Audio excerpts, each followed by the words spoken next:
శ్రీకాకుళం జిల్లా Palasa railway station సమీపంలోని రామాలయం వద్ద ఇద్దరు వ్యక్తుల నుంచి 10 కిలోల గంజాయిని స్వాధీనం చేసుకున్నారు. మంగళవారం నాడు పోలీసులు తెలిపిన వివరాల ప్రకారం పలాస రైల్వే స్టేషన్ సమీపంలోని రామాలయం వద్ద అనుమానాస్పదంగా తిరుగుతున్న ఇద్దరు మహిళలతో పాటు ఇద్దరు వ్యక్తులను కూడా కాశీబుగ్గ క్రైమ్ పోలీసులు అదుపులోకి తీసుకున్నారు. వారి వద్ద నుంచి 10 కిలోల గంజాయిని స్వాధీనం చేసుకున్నామని చెప్పారు. ఒరిస్సా నుంచి తిరుచునాపల్లికి అక్రమంగా తరలిస్తున్న గంజాయిని ఎస్ఐ పారినాయుడు స్వాధీనం చేసుకున్నారు. ఈ తనిఖీలో క్రైమ్ బ్రాంచ్ పోలీసులు శ్రీనివాసరావు, నీలకంఠం, కోదండరాం తదితరులు పాల్గొన్నారు. శివజ్యోతి, స్ఫూర్తి న్యూస్, పలాస.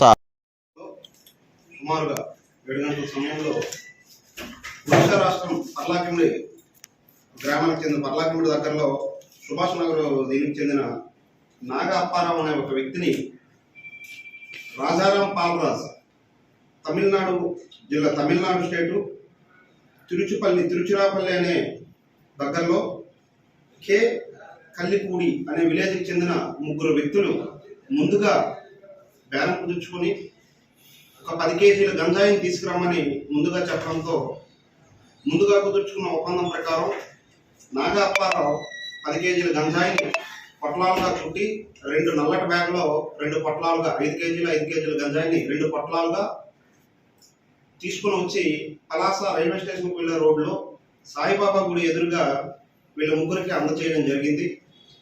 మాకు ముందస్తుగా రాబడిన సమాచారం మేరకు మేము డిటి గారు మరియు విఆర్ఓ సమక్షంలో తీసుకుని వెళ్ళి ముందస్తుగా రాబడిన సమాచారం మేరకు వాళ్ళని అక్కడ క్యాచ్ చేయడం జరిగింది. క్యాచ్ చేసి వాళ్ళకి వివరాలు వాళ్ళ తాలూకా అన్ని తెలుసుకుని దాంట్లో ఏముందనే విషయాన్ని తెలుసుకోగా 10 కేజీల గంజాయిని వాళ్ళు అక్కడి నుంచి ఇక్కడికి తీసుకుని వెళ్ళి తమిళనాడుకి తీసుకువెళ్లాలనే ఉద్దేశంతో పర్లాకిమిడికి చెందిన నాగ అప్పారావుతో రాజారాం పాల్రాజ్ అనే వ్యక్తి కుదుర్చుకున్న ఒప్పందం ప్రకారం తీసుకురావడం జరిగింది. ఏలూరు జిల్లా జంగారెడ్డిగూడెం మండలం గురువాయిగూడెం గ్రామ శివారులో తెల్ల మద్ది చెట్టు కింద స్వయంభూలుగా వెలిసిన మద్ది క్షేత్రానికి భక్తులు పోటెత్తారు. మంగళవారం నాడు నిత్య పూజలను అందుకుంటూ కోరిన కోరికలు తీర్చే మద్ది క్షేత్రంలో సుప్రభాత సేవ, నిత్యార్చన పూజలు నిర్వహించిన అనంతరం వేకుజాము నుంచే భక్తులకు దర్శన భాగ్యాన్ని కల్పించారు. భక్తుల కోసం అర్చక స్వాముల అష్టోత్తర ప్రత్యేక పూజలను నిర్వహించారు. 108 ప్రదక్షిణలు చేసి తమ మొక్కుబడులను భక్తులు తీర్చుకున్నారు. మధ్యాహ్నం సమయానికి దర్శనం కోసం విచ్చేసిన భక్తుల ద్వారా వివిధ సేవల ద్వారా దేవాలయానికి 1,50,20 రూపాయల ఆదాయం లభించిందని దేవస్థానం కార్యనిర్వహణాధికారి ఆకుల కొండలరావు వెల్లడించారు.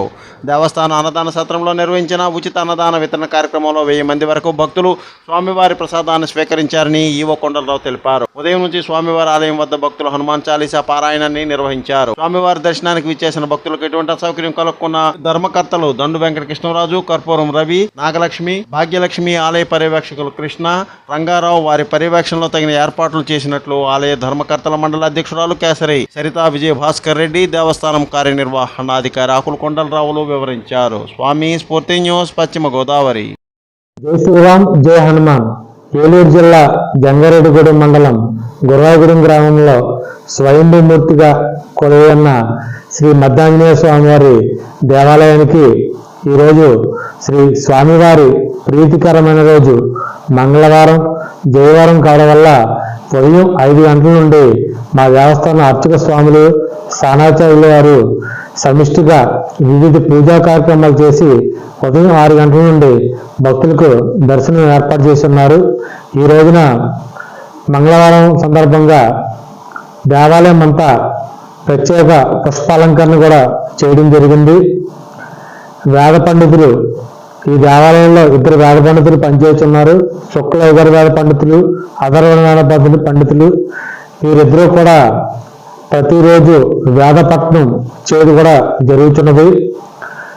భక్తుల సౌకర్యార్థం ఈ దేవాలయంలో అన్ని ఏర్పాట్లు మా దేవస్థానం చైర్పర్సన్ గౌరవనీయులు శ్రీమతి కేసరి సరితా విజయ భాస్కర్ రెడ్డి గారు, ధర్మకర్తల మండలి సభ్యులు, సిబ్బంది సమిష్టిగా అన్ని ఏర్పాట్లు చేస్తున్నాం. దేవాలయానికి 2 క్యూ మార్గాలు ఏర్పాటు జరిగింది. ఉచిత దర్శనం, గర్భాలయ దర్శనం. భక్తులు ఏది సౌకర్యవంతంగా ఉంటే ఆ క్యూ మార్గం ద్వారా వెళ్ళి శ్రీ స్వామివారిని దర్శించి అనంతరం ఉదయం నుండి ఉచిత ప్రసాదం కూడా వితరణ జరుగుతుంది.